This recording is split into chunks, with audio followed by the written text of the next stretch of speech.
They say you gotta spend money to make money, and that's quite true under capitalism. After all, the rich get richer, and you literally make money by spending money. The more money you have, the more opportunities you have to accrue even more of it. And Epic Games is certainly demonstrating that spend more, make more attitude with almost every aspect of the Epic Games store. We've already seen Epic spending that 10-cent money good by buying exclusives. It offers a very generous revenue split, which I have argued before is incredibly beneficial for indie developers who I totally understand taking an Epic deal. But it cannot be denied that Epic is being very, very aggressive without offering a good competitive service. It's just spending so much money in order to starve the competition and become the only game in town. And that's been demonstrated with its very first sale. Now, normally, a big discounted sale would be a cause for celebration. People love a good sale on Steam after all, but people are not happy with the way Epic's been doing things, and no, it's not just because it's Epic doing it. The Epic Store's first sale is another example of Epic simply throwing its money around and making a big display of how its vast resources allow it to undercut the competition.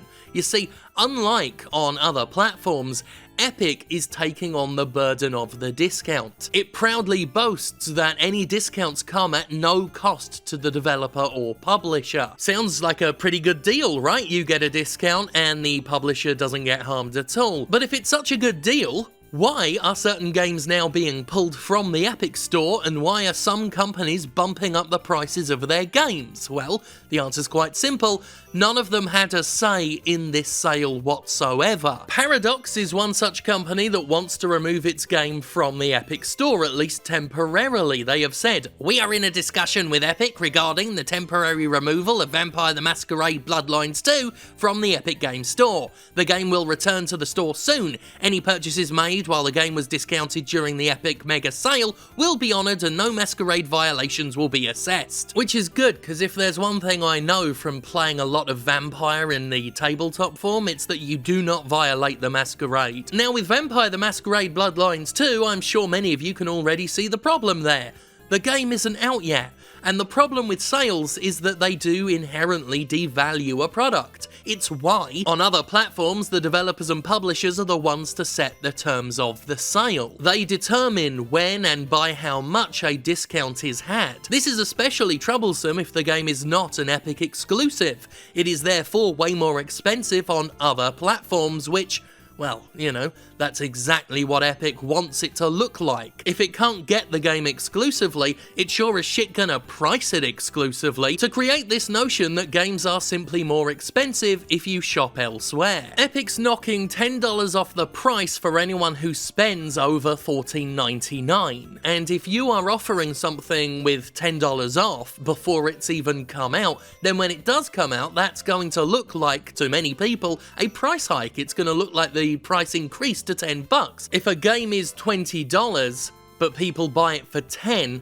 before it's released, then when it comes out at $20, people are going to look at it and think, oh, well, they've just doubled the price. No thanks. Supergiant Games has had to apologize for quietly raising the price of its game in the wake of this surprise sale to try and measure and manage this problem of perception. A problem which may not have even come up if Epic had just communicated to the fucking game developers and publishers working with them. Meanwhile, on the customer end, well, the Epic Store still doesn't have a fucking shopping cart. So all of these discounts, all of these potential sales are frustrating people since they've got to buy everything one after the other on an individual basis. Because the store is still half-baked. Because Epic has not been working on making a competitive storefront, a competitive launcher. It's only worked on being aggressive in a financial sense. What should have been a slam dunk has become a bit of a confusing mess. Prices are going up and down like a yo-yo, and everyone was blindsided by this thing. And blindsided deciding is what you do not want to do. Look, I work with the YouTube platform every single day of my life, and YouTube is so uncommunicative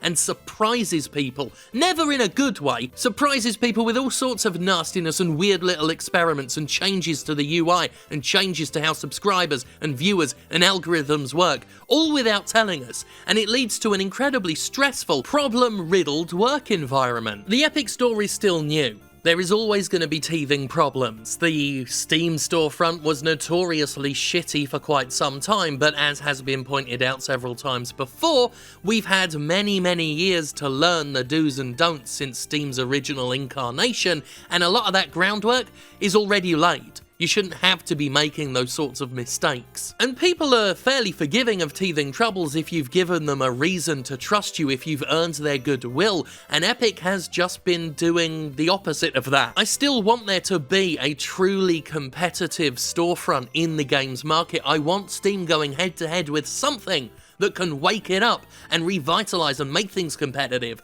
In general, as I've said before, industries are better, they serve the customers better when there's competition, because that is something that an otherwise complacent corporation actually responds to. But the level of aggression from Epic in terms of buying exclusives, and now with this sale, that's not competition. That's unchecked capitalism being used in an incredibly ruthless manner. This is how you get Walmart.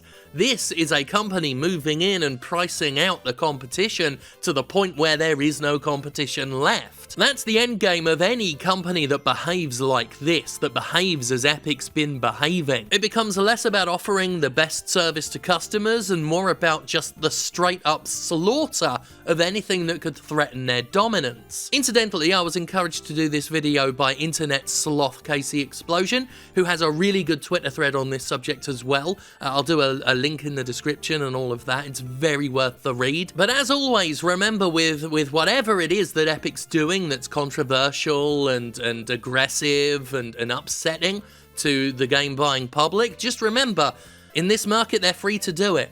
This is not just allowed, this is encouraged. This is, for many companies, the preferred method of doing business. And the system is set up to where it's only going to benefit the truly ruthless and the merciless. And that, as is only becoming more and more evident, is Epic Games in a nutshell.